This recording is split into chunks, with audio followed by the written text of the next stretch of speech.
the resolution of the screen at that point in time, you can switch your content, right?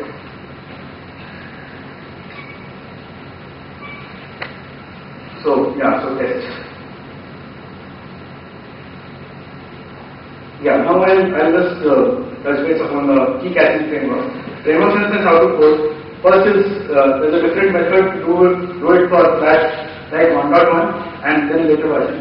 So earlier what used to happen is you create a button, as I showed you the button, and keep it off stage, right? So that it's not visible. And in the button itself, you attach code in such a manner. In MobiKit you saw on three levels, right? Here you can in the button you should have attached like this. So to use the down key, you write on key press and within brackets down, and it will be off the stage. But when you press the key, it will listen. The button will listen and trigger that you will do the content. And whatever you want to do, you can do it in that code system. And later on, we had object-based model, listener-based model in FlashIQ.co to run further. So here, so you create an object first, and you attach the onKeyDown function to that object, and you write your code here. So typically, what you should do is there's a switch statement. Here, I'm just looking at the directional keys and the soft keys. So I've got the soft keys are mentioned by extended key dot soft1 and soft2. So soft1 is the right this one. Sorry, soft key and the soft2 is the right soft key. So you can use that, and then left right you can use this way. Otherwise, if you want other keys, right, you have a key code attached to every key, right? So what you can do is you can create a variable in the function itself, saying code and say key.getCode. So whenever a key press is done, you get the code out of it. And typically for directional keys is 37, 38, 39, 40. So this is the key code, and you can use other keys also. Like for star key it is 56. So you can use those keys.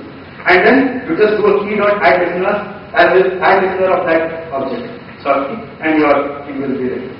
Fine? And this is very modular because you have the reverse function also, that is the remove listener.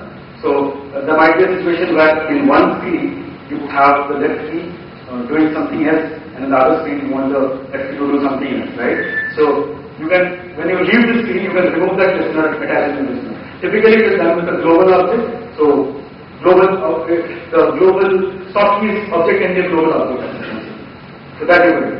So these are two ways of key caching. These are the two ways. Next is obviously good UI design will help you create good content. Some things to follow there. Try and follow the UI conventions of the handset your content is running on. Fine. So don't reinvent the wheel. What I mean here is like gentleman said, for Nokia devices there is a specific UI framework. So the idea is, or the suggestion is, when you create the content, try to keep things which look similar to that UI. If you are creating a UI specific application, like there might be a convention in Nokia icons which look like some rounded one. So you put that similarity inside it. That's what this means. When it the soft key positions the label, this I told you about the reset soft key and reset soft key. This will be a good thing because what happens is you might want that exit in the left, exit is there because I want exit, but it might not blend with your UI, right? The font and everything. So it's suggested that you use the soft key positions and labels for functionality. You put your labels in your own way, it will be good. Okay, use graphical devices like the arrow key, like when you are in an application. I'll show you some demos. When you are in an application, the user might not know where to go. So use a lot of arrows and directional, these things, symbols to guide the user. There is a very big problem.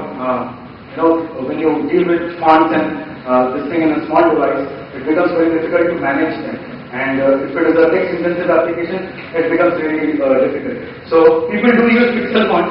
Pixel fonts is a way to get a crisp font that some I think 8, 16 and all those font sizes.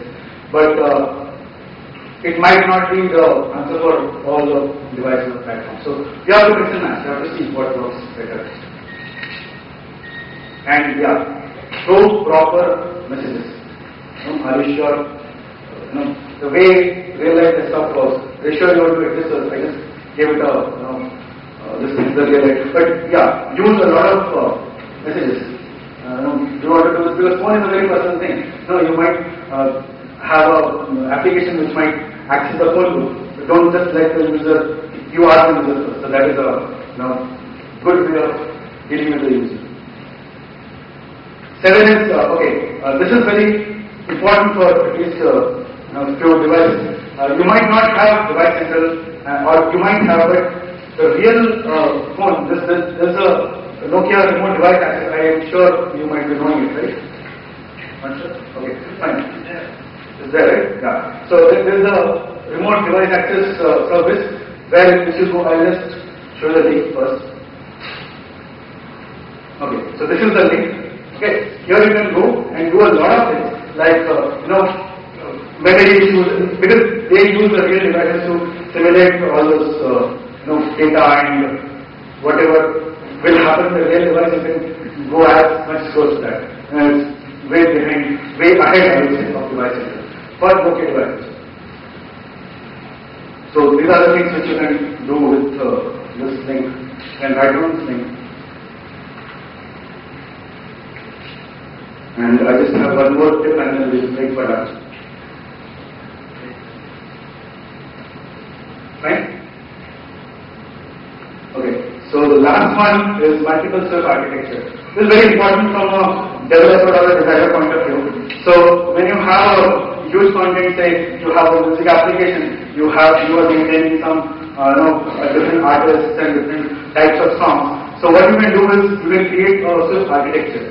So what you can do is you can have a shell Swift. When you launch the content, that shell will be loaded, and the content is loaded on demand. So when you are playing with the artist, no need to put the genre information inside that or maybe lyrics of the song.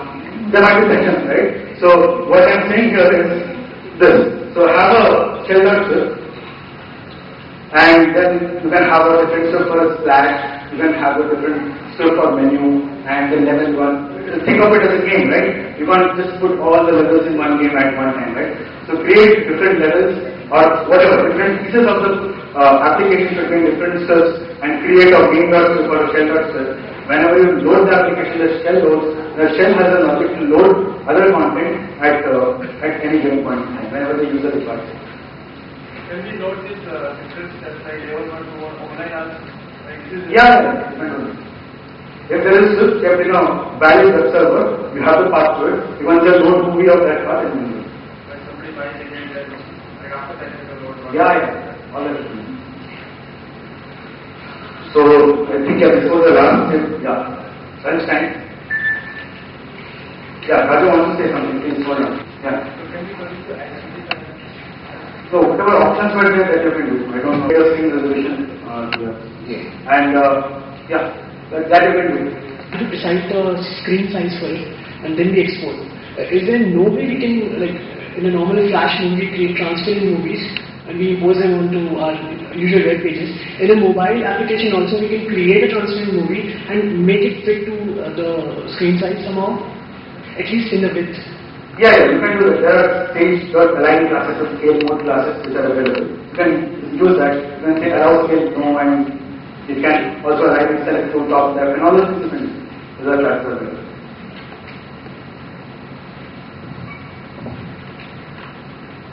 Using Canvas or high-level UI. So if you in one point of mind that if you see, okay, this is the style of the progress bar and to avoid cleaning instead use action script. Yeah. So do you mean to avoid clean class also? No. First of all, I personally as a developer and a designer would prefer to use action script because I have a pixel level control on it, right? Yeah, is there any advantage of setting it? No, it's actually, I don't think there's a problem unless you just, it's a matter of